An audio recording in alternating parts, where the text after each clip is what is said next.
In this video, I'm going to show you how to play GOG games step by step, from getting a game on GOG.com to downloading it and launching it the easy way with GOG Galaxy. If you've ever wanted a simple way to buy, install, and play your games without a complicated setup, this guide will walk you through everything you need to know. And if you find this helpful, make sure to hit the like button and subscribe for more easy software and gaming tutorials. Alright, let's get started.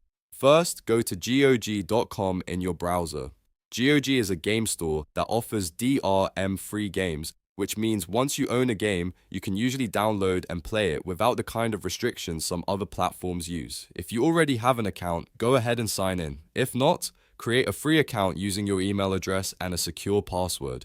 Once you're logged in, you can either buy a game from the store or claim a free one if GOG is offering a promotion. After you choose a game, complete the checkout process and make sure the game shows up in your library. This is important because your library is where all your owned games will appear for downloading later. Now that you have a game, let's move on to the download step. The easiest method is to use GOG Galaxy, which is GOG's official launcher. If you don't already have it installed, download GOG Galaxy from the official GOG website and install it on your computer.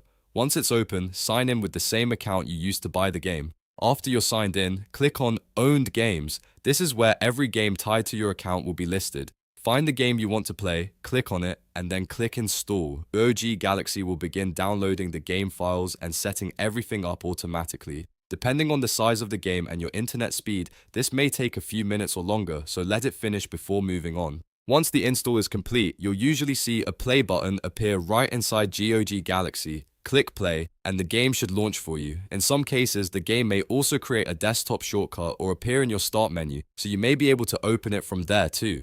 If the game asks for any first-time setup, just follow the on-screen instructions and then start playing. One of the best things about GOG games is that they're usually very straightforward to manage once installed. You don't have to worry about unnecessary launches or complicated activation steps, and that makes the whole experience much easier for beginners. If you ever want to install another GOG game later, just repeat the same process. Sign in, open your library, install the game, and press play. So to quickly recap, step 1 is to get a game from GOG.com, step 2 is to download it using GOG Galaxy, and step 3 is to click play once the installation finishes. That's all there is to it.